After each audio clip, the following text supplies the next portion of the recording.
Students हम discuss करेंगे important news के बारे में। स्टूडेंट्स न्यूज़पेपर का जो डिस्कशन है उसको स्टार्ट करने से पहले प्रीलिम्स के पर्सपेक्टिव से एक क्वेश्चन है उसको हम यहाँ पे प्रैक्टिस करेंगे और प्रीलिम्स के रिगार्डिंग में कुछ फैक्ट्स हैं जिनको कि हम यहाँ पे डिस्कस करेंगे। स्टूडेंट्स क्वेश्चन के अंदर में आपको कुछ स्टेटमेंट्स और दिए गए हैं। क्वेश्चन आपसे पूछा गया है वकाटका डायनेस्टी के पर्सपेक्टिव से। जो करेक्ट स्टेटमेंट है वो आपको यहाँ पे चूज करने हैं।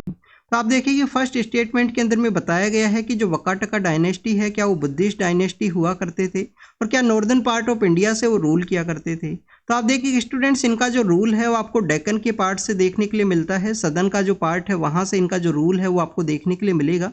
तो इस वजह से जो फर्स्ट स्टेटमेंट है वो इनकरेक्ट है। इसके अलावा स्टूडेंट्स अगर हम डिस्कस करें फर्स्ट स्टेटमेंट के ही बारे में तो आप देखिए कि यहाँ पे बताया गया है कि वकाटका जो डायनेस्टी है वो बुद्धिस्ट डायनेस्टी हुआ करते थे क्या। आप देखिए कि वकाटका के जो रूलर्स हैं उनके द्वारा बेसिकली बुद्धिज्म का जो आर्ट्स हैं उनको पेट्रोनाइज किया गया था। बुद्धिज्म के रिगार्डिंग में आप देखिए कि जो अजंता केव्स हैं वहाँ पे चैत्यायन विहारा का जो कंस्ट्रक्शन है आपको इसी डायनेस्टी के जो रूलर्स हैं उनके पेट्रोनाइज के थ्रू देखने के लिए मिलता है। तो बेसिकली बुद्धिस्ट डायनेस्टी नहीं हुआ करते थे, बुद्धिज्म को इनके द्वारा पेट्रोनाइज किया गया था। स्पेशली इनके एक रूलर हैं हरिसेना, उनके द्वारा बुद्धिज्म का जो पेट्रोनाइजेशन है वो आपको देखने के लिए मिलेगा। स्टूडेंट जो वकाटका डायनेस्टी के जो रूलर्स हैं वो किसके कंटेम्प्रेरी हुआ करते थे। तो आप देखिए कि ये गुप्ताज के जो कंटेम्प्रेरी हैं आपको देखने के लिए मिलेंगे। गुप्ताज के साथ में आप देखिए कि इनके द्वारा जो मैट्रिमोनियल अलायंस है उसको भी सेटअप किया गया था। चंद्रगुप्त सेकंड का जो डॉटर हैं प्रभावती गुप्ता, उनका जो आपको जो विवाह है जो मैट्रिमोनियल अलायंस है वो यहाँ पे वकाटका के जो रूलर्स हैं उनके थ्रू देखने के लिए मिलेगा। नेक्स्ट आप देखिए कि यहाँ पे जो परवर सेना नाम के जो रूलर्स हुआ करते थे उनके द्वारा क्या बेसिकली वकाटका डायनेस्टी के ओनली रूलर हैं जिनके द्वारा महाराजा धीराज का जो टाइटल है उसको अडॉप्ट किया गया। स्टूडेंट्स बेसिकली ये जो टाइटल है आपको गुप्ता रूलर्स के थ्रू देखने के लिए मिलेगा। ये जो टाइटल है आपको वकाटका के जो रूलर्स हैं उनके थ्रू नहीं देखने के लिए मिलता है। आप देखिए कि परवर सेना नाम के जो रूलर्स है जिनके थ्रू में जो वकाटका है उसका हाईएस्ट जो जेनिथ है उसको अचीव किया गया। इनके द्वारा जो सम्राट का जो टाइटल है उसको अडॉप्ट किया गया था। सम्राट का जो टाइटल है वो आपको देखने के लिए मिलता है।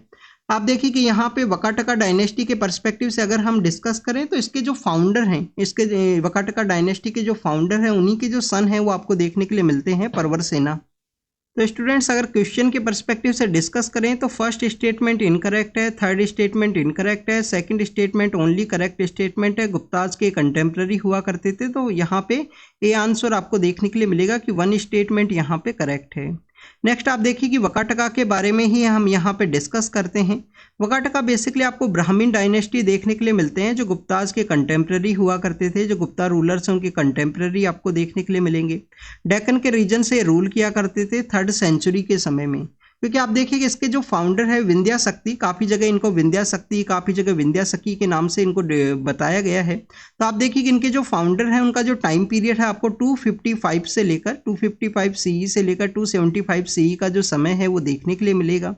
आप देखिए कि इनका जो रियल फाउंडर है जिनके थ्रू जो ग्रेटनेस है जो जेनिथ है उसको अचीव किया गया वकाटका रूलर्स के द्वारा, वो बेसिकली आपको जो परवर सेना है विंध्या शक्ति के जो सक्सेसर जो हुआ करते थे परवर सेना, उनके थ्रू आपको देखने के लिए मिलता है।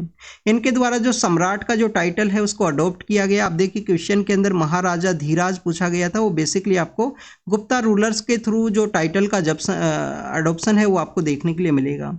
स्टूडेंट्स वकाटकाज के द्वारा जो मैट्रिमोनियल अलायंस है उसको क्रिएट किया गया था गुप्ता रूलर्स के साथ में। आप देखिए कि जो प्रभावती गुप्ता हैं जो डॉटर हैं चंद्रगुप्त सेकंड का, उनके द्वारा अपना उनका जो शादी है आपको रुद्रसेना सेकंड के थ्रू देखने के लिए मिलता है जो वकाटका एक रूलर हुआ करते थे।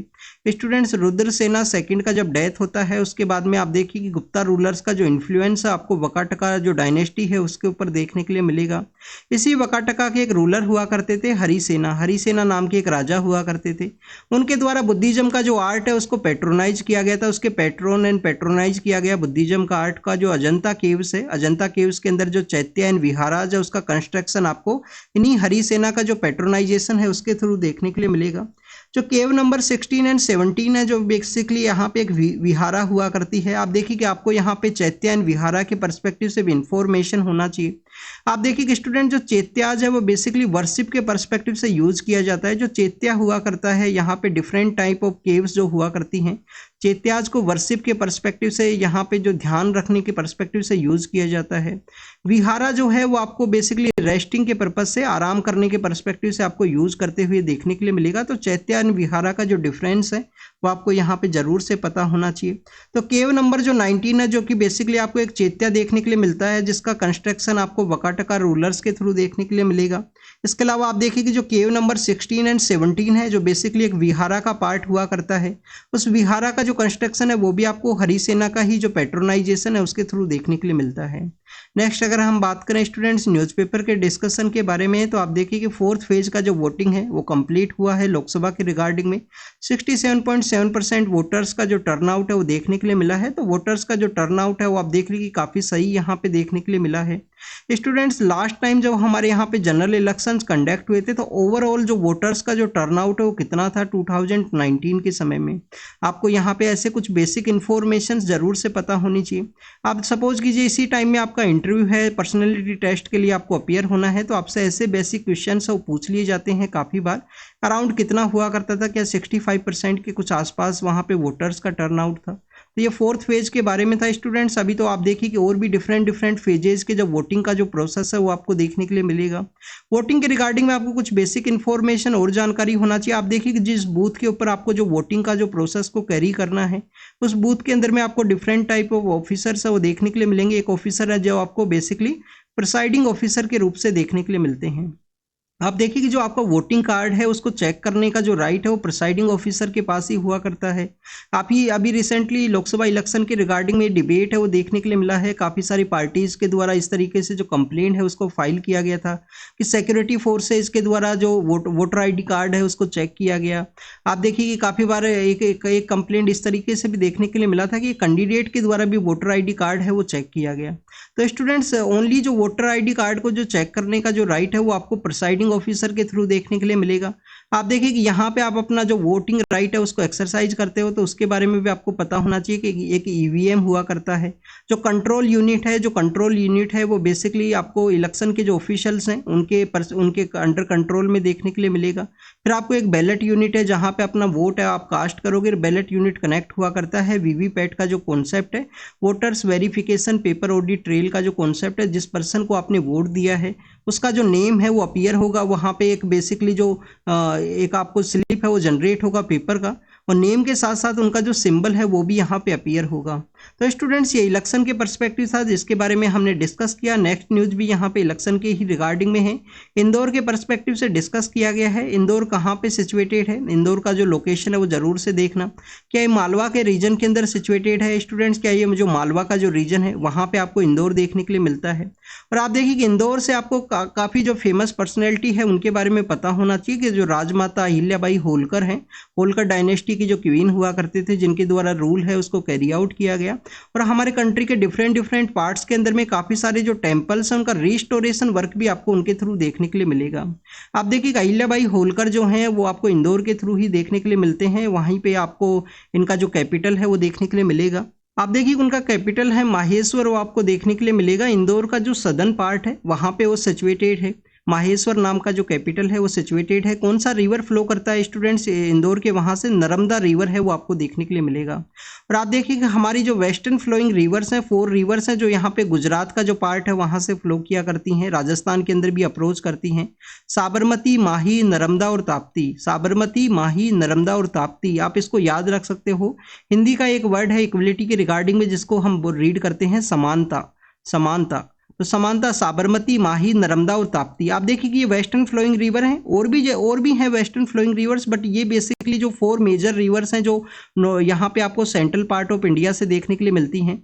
इनके द्वारा जो डेल्टा है उसको कंस्ट्रक्ट नहीं किया जाता है। डेल्टा है उसका कंस्ट्रक्शन है वो नहीं देखने के लिए मिलेगा, क्योंकि आप देखिए कि इनका जो कोर्स है वो काफ़ी कम है। सेडिमेंट्स इनके द्वारा बोरो नहीं किए जाते हैं। तो इसके जब ये ड्रेन करेंगे अरेबियन सी के अंदर में, तो डेल्टा का जो कंस्ट्रक्शन है वो आपको नहीं देखने के लिए मिलेगा।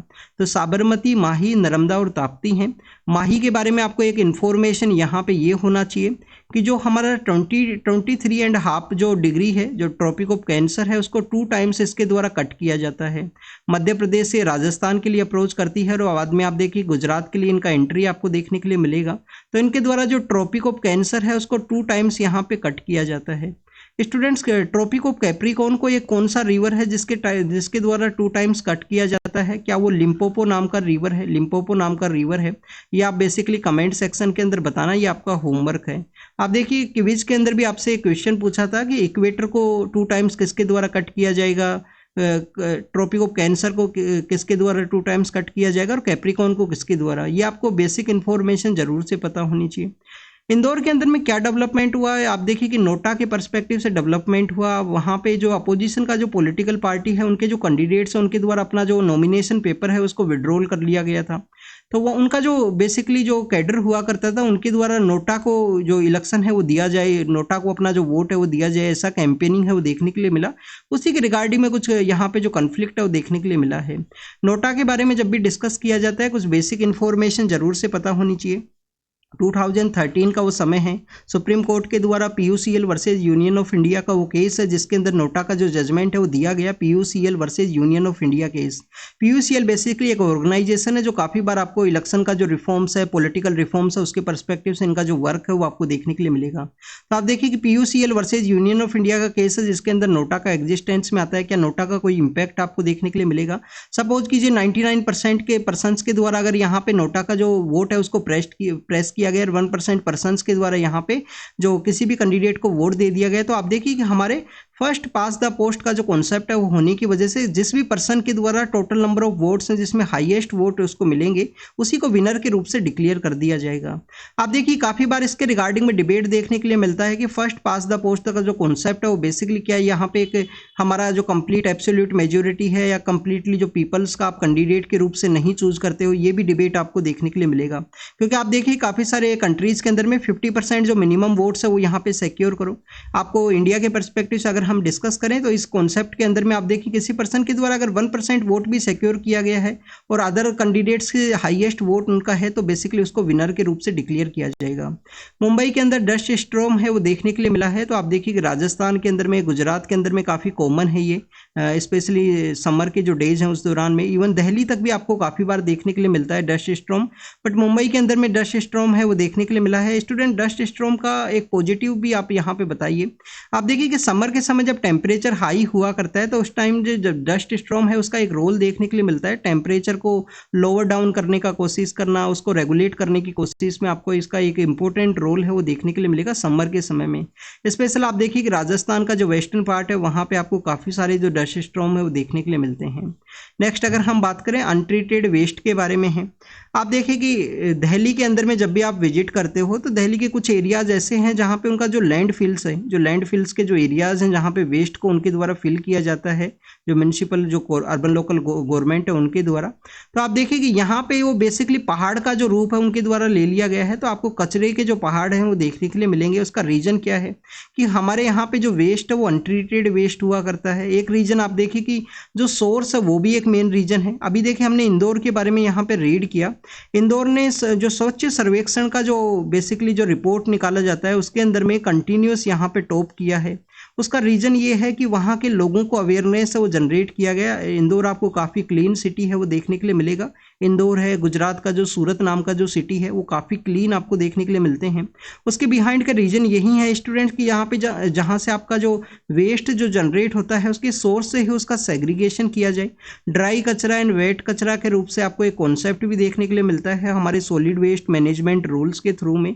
तो स्टूडेंट्स उनका इम्प्लीमेंटेशन आपको नहीं देखने के लिए मिलेगा। आप देखिए कि ग्रास रूट लेवल के ऊपर जहाँ पे जनरेशन है वहीं से इनको अगर सेपरेट किया जाए तो उनका जो ट्रीटमेंट का जो कॉन्सेप्ट है वो भी आपको काफ़ी सिंप्लीफिकेशन वे में देखने के लिए मिलेगा।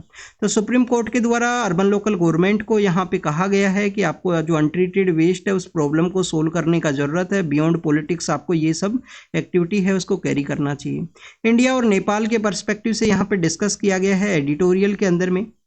आप देखिए इंडिया नेपाल इंडिया का नाइबर कंट्री है।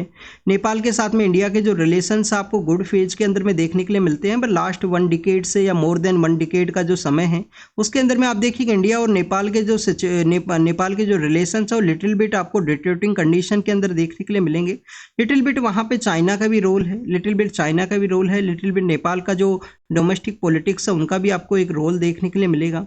आप देखिए कि नेपाल के अंदर में इनिशियल फेज के अंदर जो मोनार्ची है वो हुआ करता था, बाद में आप देखिए कि नेपाल के द्वारा जो डेमोक्रेसी है उसको अडॉप्ट किया गया, बट जो डेमोक्रेटिक इंस्टीट्यूशंस है उनका वहाँ पे जो डेवलपमेंट है वो नहीं देखने के लिए मिलता है। स्टूडेंट डेमोक्रेसी या हमारे जो CGI सर हैं उनके द्वारा एक स्टेटमेंट दिया जाता है कि डेमोक्रेसी सर्वाइव करता है जब इंस्टीट्यूशन सर्वाइव करेंगे, इंस्टीट्यूशन के द्वारा अपना जो रोल है वो प्ले किया जाएगा। तो डेमोक्रेसी का जो सर्वाइवल है वो आपको काफ़ी सही से देखने के लिए मिलेगा किसी भी कंट्री के अंदर में। हमारे जो डेमोक्रेटिक इंस्टीट्यूशंस क्या हैं, पीपल्स की राइट को सिक्योर करना हो उसके रिगार्डिंग में सुप्रीम कोर्ट है, फ्री एंड फेयर वे में इलेक्शन को कंडक्ट करवाना हो उसके रिगार्डिंग में आपको इलेक्शन कमीशन ऑफ इंडिया देखने के लिए मिलेगा। जो हमारे हर एक पर्सन है उनको इक्वल यहाँ पे अपॉर्चुनिटी प्रोवाइड किया जाए उसके रिगार्डिंग में कॉन्स्टिट्यूशन है, हर एक राइट उनको प्रोवाइड किया जाए उसके रिगार्डिंग में कॉन्स्टिट्यूशन सबसे इंपॉर्टेंट है। आप देखिए उसके अलावा जो फेयर रिक्रूटमेंट प्रोसेस है उसके रिगार्डिंग में आपको UPSC है, स्टेट पब्लिक सर्विस कमीशन है, वो सब आपको देखने के लिए मिलते हैं। इसके अलावा स्टूडेंट्स ऑडिटिंग का जो प्रोसेस है, ऑडिटिंग का जो प्रोसेस है गवर्नमेंट के द्वारा जो वर्क किया गया है उसके रिगार्डिंग में आप देखिए कि कैग का जो ऑफिस है वो काफ़ी ज़्यादा एक इंपॉर्टेंट रोल आपको देखने के लिए मिलेगा। तो ये कुछ इंपॉर्टेंट ऑफिसेज हैं जो बेसिकली यहाँ पे डेमोक्रेसी के सर्वाइवल के लिए काफ़ी कुछ एरियाज़ के अंदर वैसे काफ़ी सारे इंस्टीट्यूशंस का रोल है, बट ये आपको एक मेजरली इंस्टीट्यूशन देखने के लिए मिलेंगे। नेक्स्ट आप देखिए कि इंडिया और नेपाल के टाइज के अंदर में यहाँ पे डिस्कस किया गया है कि हमारे यहाँ पे जनरल इलेक्शन कंप्लीट होने के बाद में नेक्स्ट गवर्नमेंट वो पावर के अंदर में आती है, तो नेक्स्ट गवर्नमेंट के द्वारा जो फॉरेन पॉलिसी है, इंडिया नेपाल के जो रिलेशंस हैं उनको किस तरीके से रिवाइवल किया जाएगा, किस तरीके से जो चेंजिंग टाइम्स है उसके अंदर में उसको यहाँ पे स्टेबलाइज करने का सिचुएशन का जरूरत है, तो उसके रिगार्डिंग में यहाँ पे डिस्कस किया गया है। आप देखिए कि रिसेंटली नेपाल के द्वारा श्रीलंका डेप्ट ट्रैप पॉलिसी के अंदर में फंस चुका है, कंप्लीटली डेप्ट का उनका ट्रैप के अंदर में फंस जाने के बाद में भी आप देखिए कि नेपाल के द्वारा जो प्रो चाइना पॉलिसी है, जो बेल्ट एंड रोड इनिशिएटिव है, उसका रिवाइवल को साइन किया गया है।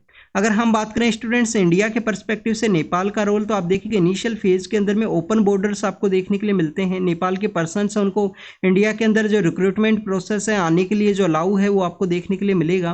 बट आप देखिए कि लास्ट 30 to 40 ईयर्स के अंदर में नेपाल बेसिकली एक ब्रीडिंग ग्राउंड के रूप से भी आपको देखने के लिए मिलेगा। नेपाल के अंदर में जो एंटी इंडिया जो सेंटीमेंट्स हैं वो ग्रो हुए 90s के एरा के समय। अगर हम देखें तो आप देखिए कि पाकिस्तान के द्वारा भी नेपाल का जो सोइल है उसको यूज किया गया एंटी इंडिया जो ऑपरेशन है उनको कैरी करने के लिए। ISI उनका जो एक एजेंसी हुआ करता है, उनके काफ़ी सारे जो ऑपरेटिव्स हैं वो आपको देखने के लिए मिलेंगे। आप देखिए काफ़ी सारी जो टेरर एक्टिविटीज़ हैं वो भी आपको नेपाल के थ्रू ही देखने के लिए मिला करता था, जिसके अंदर दिसंबर 1999 में आप देखिए कि IC-814 नाम का जो एक एयरलाइंस है उसको हाईजैक कर लिया गया था, वो नेपाल से ही दिल्ली के लिए आने वाला था। तो इस तरीके से आप देखिए कि जो ब्रीडिंग ग्राउंड है इस तरीके से वहाँ पे चेंज हुआ, पाकिस्तान के द्वारा नेपाल की सोइल को यूज किया गया। फिर आपको 2014-15 के समय में उनका कॉन्स्टिट्यूशन के रिगार्डिंग में जो डिमांड है वो देखने के लिए मिलेगा। एक मधेसी रीजन वहाँ पे हुआ करता है, मधेसी नाम का एक रीजन हुआ करता है। आप देखिए कि मधेसी रीजन के जो पर्सन है उनका इंडिया के साथ में रिलेशन है, जो ब्लड का जो रिलेशन है वो आपको देखने के लिए मिलेगा, मैट्रिमोनियल रिलेशन है और भी काफ़ी सारे जो इकोनॉमिक ट्रेड के जो रिलेशन है वो देखने के लिए मिलेंगे। तो इसी मधेसी एरिया के जो लोग हैं उनके द्वारा जो प्रोटेस्ट है उसको कैरी किया गया था। स्टूडेंट्स प्रोटेस्ट करने की वजह से इंडिया जो नेपाल के जो रिलेशन है डिटेरियोरेटिंग कंडीशन के अंदर देखने के लिए मिलेंगे। चाइना के द्वारा अपना रोल वहाँ पे प्ले किया गया, उस दौरान में नेपाल के द्वारा कॉन्स्टिट्यूशन को चेंज किया गया था। उसके बाद में आप देखिए कि नेपाल के द्वारा काफ़ी सारे ऐसे एरियाज़ हैं जिसमें काला पानी है, जिसमें काला पानी है, लिम्पियादूरा है, लेपू लेक है, ऐसे कुछ एरियाज है जहाँ पे भी क्लेम किया गया। बट हम बात करें स्टूडेंट्स लास्ट ईयर के रिगार्डिंग में, आप देखिए न्यू गवर्नमेंट जब पावर के अंदर में आएगी तो उनके द्वारा नेपाल के रिगार्डिंग में अपने जो कार्ड्स हैं उनको कंटिन्यूस प्लेइंग फेज के अंदर रखना है। हो सकता है कि हमारे जो कंटिन्यूस डिप्लोमेसी के अंदर में कोई भी शॉर्ट टर्म बेसिस पे डिसीजंस नहीं होते हैं, काफ़ी बार आपको इस वजह से भी डिसीजंस लेने होते हैं कि लॉन्ग टर्म बेसिस पे उसका कोई ना कोई जो रोल है, इम्पैक्ट है, वो आपको देखने के लिए मिले। स्टूडेंट्स, अगर हम बात करें यहाँ पे इंडिया और नेपाल के ही बारे में, आप देखिए कि लास्ट ईयर नेपाल के जो पीएम है वो इंडिया का विजिट के लिए आए थे। HIT हिट नाम का एक कॉन्सेप्ट वो इंडिया के जो लीडर्स हैं उनके द्वारा अडोप्ट किया गया था, उसको डिस्कस किया गया था इंडियन पीएम के द्वारा कि हाईवेज का कंस्ट्रक्शन करना है, इंफॉर्मेशन वेज का जो कंस्ट्रक्शन है उसको यहाँ पे डेवलप करना है, और ट्रांसवेज का जो डेवलपमेंट है उसके बारे में यहाँ पे एक एक्रोनिम है उसको यूज किया गया था इंडिया नेपाल रिलेशंस के बारे में। मीडिएशन के बारे में यहाँ पे डिस्कस किया गया है कि 2023 के दौरान में जो मीडिएशन का जो एक्ट है वो इस्टेब्लिशमेंट में आया। आप देखिए कि मीडिएशन क्या है, समझौता करवाना किसी भी दो पार्टीज़ के बीच में। हमारे जो CGI सर हैं उनके द्वारा भी काफ़ी बार कहा गया है कि यहाँ पे मीडिएशन एक बेसिकली टारगेट होना चाहिए। काफ़ी बार मीडिएशन भी एक प्रोसेस होना चाहिए, नॉट द लिटिगेशन। लिटिगेशन के थ्रू आप देखिए कि बैकलॉग है आप क्रिएट करते हो जुडिशरी के, वहाँ पे टू मच पेटिशंस हैं, टू मच पेटिशंस फाइल की जाती हैं। पेटिशंस का जो एक्टिविज्म है वो भी आपको देखने के लिए मिलता है काफ़ी बार कोर्ट्स के अंदर में। तो इस वजह से काफ़ी सारे केसेज उनका सुनवाई आपको नहीं देखने के लिए मिलेगा। टू मच जो बैकलॉग है आपको इंडियन जुडिशरी के अंदर देखने के लिए मिलता है। तो मीडिएशन एक प्रोसेस है जिससे के थ्रू यहाँ पे प्री लिटिगेशन फेज के अंदर में, even with in the litigation phase के अंदर भी जो केस है उसको रिजोल्व करने का कोशिश किया जाए। हमारे जो MK गांधी सर हैं, मोहनदास करमचंद गांधी, उनके द्वारा एक बेसिकली जो एक स्टेटमेंट है वो दिया गया था स्टूडेंट्स इसी मीडिएशन के रिगार्डिंग में। आप देखिए कि लॉयर का जो रोल है, जो यहाँ पे वकील का जो रोल है वो क्या है। वो वकील का रोल बेसिकली यहाँ पे जो पार्टीज हैं, जो डिफरेंट पार्टीज हैं किसी भी केस के अंदर में, उनको यूनाइट करने का एक रोल है जिससे कि डिस्प्यूट को रिजोल्व किया जा सके, जिससे कि डिस्प्यूट को रिजोल्व किया जा सके। ये आपको MK गांधी सर का एक स्टेटमेंट है वो देखने के लिए मिलता है। 2023 के दौरान में आप देखिए कि जो मीडिएशन एक्ट है वो इस्टेब्लिशमेंट में आता है, मीडिएशन एक्ट है वो इस्टेब्लिशमेंट में आता है, जिसके थ्रू यहाँ पे समझौता करवाने का कोशिश किया गया। उसके बारे में डिस्कस किया गया है कि प्री लिटिगेशन फेज के अंदर में है, कोर्ट का जो अनेक्सेशन का समय है उस दौरान में भी मीडिएशन को कैरी आउट किया जा सकता है। ऑनलाइन प्लेटफॉर्म्स को डेवलप किया गया है, जो राइटर हैं वो भी एक मीडिएशन का जो प्लेटफॉर्म है उसी से बिलोंग किया करती हैं। तो आप देखिए उन सभी के बारे में यहाँ पे डिस्कस किया गया। मीडिएशन के थ्रू क्या देखने के लिए मिलेगा, जो कोर्ट्स के ऊपर में जो यहाँ पे बैकलॉग है वो जो बर्डन है, बैकलॉग है, वो बेसिकली यहाँ पे रिड्यूस होगा। नेक्स्ट अगर हम डिस्कस करें स्टूडेंट्स, 1973-74 के समय में WHO के द्वारा बेसिकली यहाँ पे आप देखिए कि वैक्सीनेशन का एक प्रोसेस है उसको स्टार्ट किया गया था। अब ये वैक्सीनेशन का क्या इम्पैक्ट देखने के लिए मिला 50 ईयर्स के अंदर में। आप देखिए कि 50 ईयर्स के अंदर में वैक्सीनेशन की वजह से 60% ऑफ आपको मिसेल के जो केसेस हैं, तो टोटल यहाँ पे जो, सॉरी स्टूडेंट्स इसको एक बार फिर से देखते हैं, 50 ईयर्स का समय हुआ है, 50 ईयर्स का समय हुआ है। WHO के द्वारा अपनी रिपोर्ट के अंदर बताया गया कि 150 जो मिलियन जो यहाँ पे चिल्ड्रंस हैं उनकी जो लाइफ है उसको सेव किया गया। 150 जो मिलियंस का जो लाइफ है, चिल्ड्रंस का जो लाइफ है उसको सेव किया गया है इस वैक्सीनेशन प्रोसेस के थ्रू में। टोटल जो लाइफ सेव की गई है उसके अंदर जो 60% जो लाइफ है वो आपको मीजल जो रेबुला का जो कॉन्सेप्ट हुआ करता था, जो यहाँ पे डिजीज हुआ करता है, उसी से आपको जो सेविंग है वो देखने के लिए मिलेगा चिल्ड्रंस का। इसके अलावा और भी काफ़ी सारे हैं, टिटनेस का भी जो इंजेक्शन जो हुआ करता है उसके थ्रू भी चिल्ड्रंस की जो लाइफ है उसको बचाया गया है इस वैक्सीनेशन प्रोसेस के थ्रू में। आप देखिए कि इनिशियल फेज के अंदर वैक्सीनेशन चलाया गया, इंडिया के द्वारा भी जो वैक्सीनेशन का जो प्रोसेस है उसको अडॉप्ट किया गया था 1971 के समय में। 2015 के समय आपको मिशन इंद्रधनुष है, जो बेसिक यहाँ पे जो बेसिक जो डिजीज हुआ करती हैं उसके रिगार्डिंग में चिल्ड्रंस के परस्पेक्टिव से इम्यूनाइजेशन का जो प्रोस्पेक्टस है वो देखने के लिए मिलता है। आप देखिए कि 2000 के समय में WHO का जो बेसिकली वर्ल्ड हेल्थ असेंबली हुआ करता है, जो हाईएस्ट बॉडी है यहाँ पे हेल्थ के रिगार्डिंग में डिसीजन के परस्पेक्टिव से, उनके द्वारा गावी नाम का जो अलायंस है, जो कि वैक्सीनेशन का एक अलायंस आपको देखने के लिए मिलता है, global alliance for vaccination and immunization के परस्पेक्टिव से, उसको यहाँ पे डेवलप किया गया था वर्ल्ड हेल्थ असेंबली के द्वारा। वर्ल्ड हेल्थ असेंबली है, काफ़ी सारे जो NGOs हैं, Bill and the Melinda Gates Foundation है, तो ऐसे आपको काफ़ी सारे जो रोल है वो देखने के लिए मिलेगा गावी का जो यहाँ पे एस्टेब्लिशमेंट के रिगार्डिंग में। स्मार्ट सिटी मिशन के बारे में है, आप देखिए कि स्मार्ट सिटी से पहले, स्मार्ट सिटी मिशन का जो टॉकिंग है उससे पहले हमारे यहाँ पे जन्नू राम नाम का एक कॉन्सेप्ट अर्बन एरियाज के अंदर में हाउसिंग के डेवलपमेंट के रिगार्डिंग में हुआ करता था। 2009 के समय में जो फाइनेंशियल क्राइसिस का सिचुएशन क्रिएट होता है, तो उस समय में फर्स्ट टाइम आपको यहाँ पे स्मार्ट सिटी का जो वर्ड है वो देखने के लिए मिलता है स्टूडेंट्स। स्मार्ट सिटी के पर्सपेक्टिव से अगर हम डिस्कस करें तो आप देखिए कि यहाँ पे इंडिया के अंदर में 2015 के समय जो मिशन है उसको लॉन्च किया गया, बट स्मार्ट सिटी मिशन के थ्रू 1% हमारा जो टोटल सिटीज है उसको कवर किया जाता है, 1% जो टोटल एरियाज है उसको कवर किया जाता है। सेंसस 2011 के पर्सपेक्टिव से अगर हम डिस्कस करें तो 31% जो पॉपुलेशन अर्बन एरियाज के अंदर रहा करती है। तो स्मार्ट सिटी मिशन का मेन पर्पज क्या था कि ऐसा सिटी को डेवलप करना है जहाँ पे फैसिलिटीज अवेलेबल हो, एक्सेसिबल हो, ट्रांसपोर्ट का जो सर्विस है वो एक्सेसिबल हो, पब्लिक ट्रांसपोर्ट का जो सर्विस है वो एक्सेसिबल हो कम्प्लीटली, और भी काफ़ी सारी जो सर्विस है जो उनका एक्सेसिबिलिटी को यहाँ पे डेवलप किया जा सके, उसी के रिगार्डिंग में आपको स्मार्ट सिटी मिशन है वो देखने के लिए मिलेगा। बट स्टूडेंट्स, स्मार्ट सिटीज़ क्या हुआ करते हैं, क्या इसका कोई एग्जैक्ट डेफिनेशन है? तो आपको कोई भी एग्जैक्ट डेफिनेशन है वो नहीं देखने के लिए मिलेगा। लिव इन रिलेशनशिप्स के बारे में है, लीगल पोजीशन के बारे में डिस्कस किया गया है। आप देखिए कि कोई भी पर्सन है जो अनमेरिड पर्सन है, अगर वो साथ रहा करते हैं तो उसको अंडर द आर्टिकल जो 21 है राइट टू लाइफ, उसके अकॉर्डिंग उसको माना गया है कि वो अपना जो लाइफ है उसका डिसीजन है उसको कैरी कर सकते हैं आर्टिकल 21 के अंदर में। यहाँ पे बेसिकली जो डिस्कस किया गया है केस के रिगार्डिंग में, ये एक पर्सन है उसके द्वारा डाइवोर्स भी नहीं किया गया, फिर किसी थर्ड पर्सन के साथ में वो यहाँ पे लिव इन रिलेशनशिप्स के अंदर में है, तो उनका जो बेसिकली जो रिलेशनशिप स्टेटस है उसको रिकॉग्नाइज नहीं किया जाएगा, ये कोर्ट्स के द्वारा कहा गया है। लिव इन रिलेशनशिप्स के बारे में अगर हम बात करें, आपको जो पायल शर्मा वर्सेज नारी निकेतन का एक केस है जिसके अंदर फर्स्ट टाइम इंडियन कोर्ट्स के द्वारा इसको रिकॉग्नाइज किया गया, बट आप देखिए कोई ऑफिशियली आपको जजमेंट नहीं देखने के लिए मिलता है कि कोई भी दो पर्सन्स हैं उनका अगर मिनिमम एज जो है, एडल्ट का जो एज है उन्होंने अचीव किया है, तो उनको अगर उनका जो लाइफ का जो डिसीजन है वो लेने के लिए वो सक्षम है, कैपेबल है, ये माना गया है कोर्ट्स के द्वारा।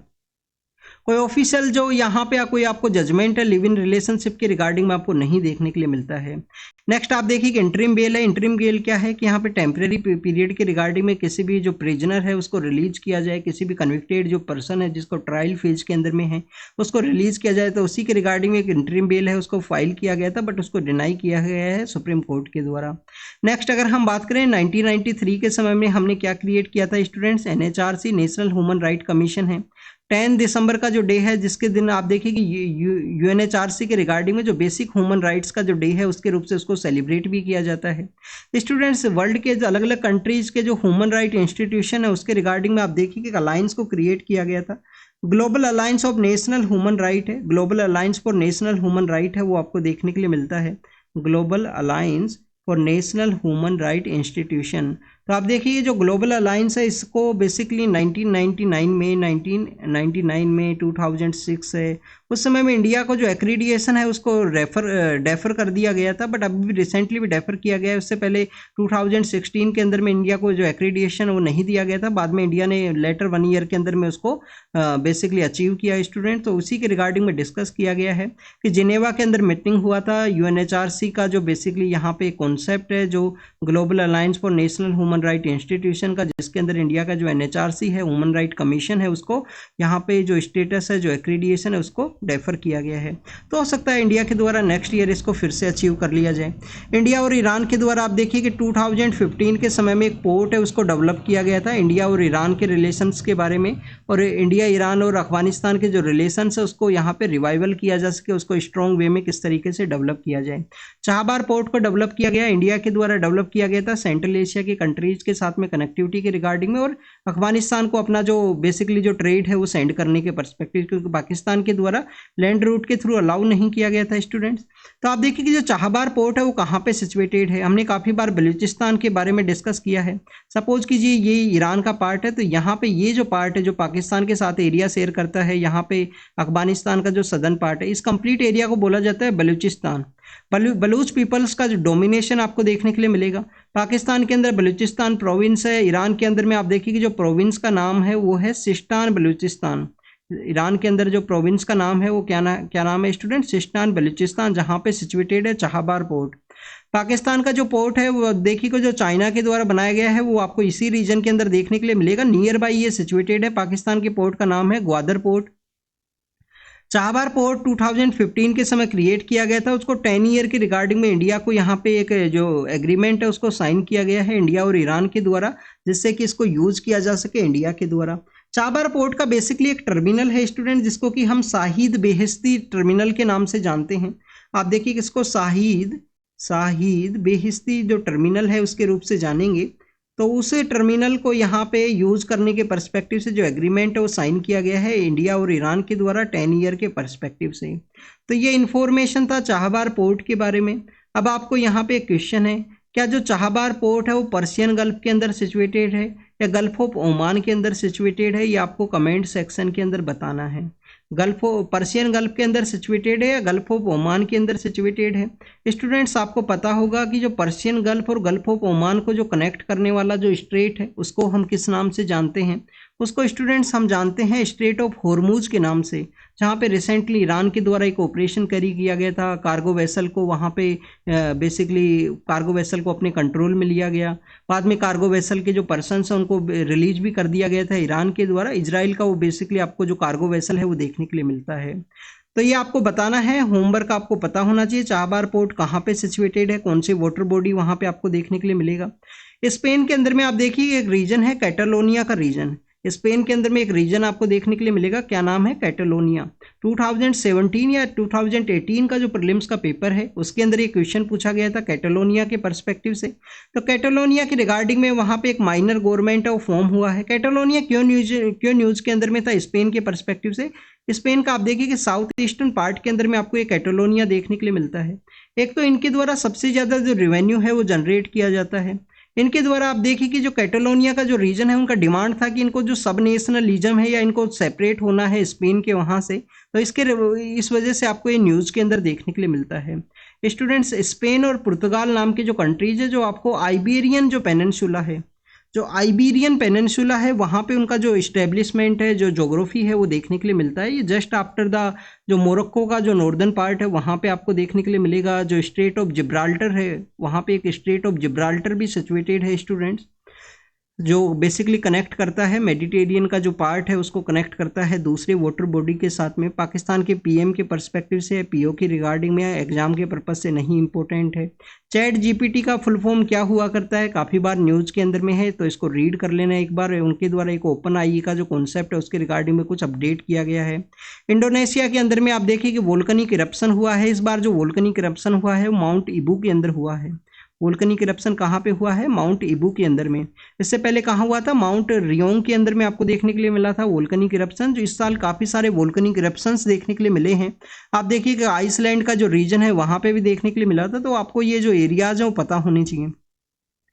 रफा के अंदर में पैलेस्टीनियंस के द्वारा अपना जो एरिया है उससे चले गए हैं, दूसरे एरिया के लिए माइग्रेट कर रहे हैं, क्योंकि इजराइल की फोर्सेज के द्वारा रफा का जो डीपर एरियाज है वहाँ पे ऑपरेशंस को कैरी आउट किया गया है। आप देखिए कि यहाँ पे जो पुतिन पावर के अंदर में आए हैं फिर से, तो उनके द्वारा कुछ यहाँ पे अपने एडमिनिस्ट्रेशन के अंदर चेंज किया गया, और रसिया के द्वारा यूक्रेन का एक एरिया है जहाँ पे कुछ स्ट्राइक्स उनको किया गया है। एग्जाम के पर्पज से जो इन्फॉर्मेशन था कैटालोनिया के रीजन के बारे में, आइबेरियन पेनिनसुला है। माउंट आप देखिए कि रियोंग के अंदर पहले उनका इरप्शन हुआ था। माउंट इबू के अंदर आपको देखने के लिए मिलेगा। कहाँ पे है ये? इंडोनेशिया के अंदर में। इसके बारे में आपको पता होना चाहिए। तो this is all the information related to the today's newspaper. आप इसको रीड कीजिए, रिवाइज कीजिए, जो भी इन्फॉर्मेशन आपको मिला है इसको नोट डाउन कीजिए। Thank you students, thank you very much.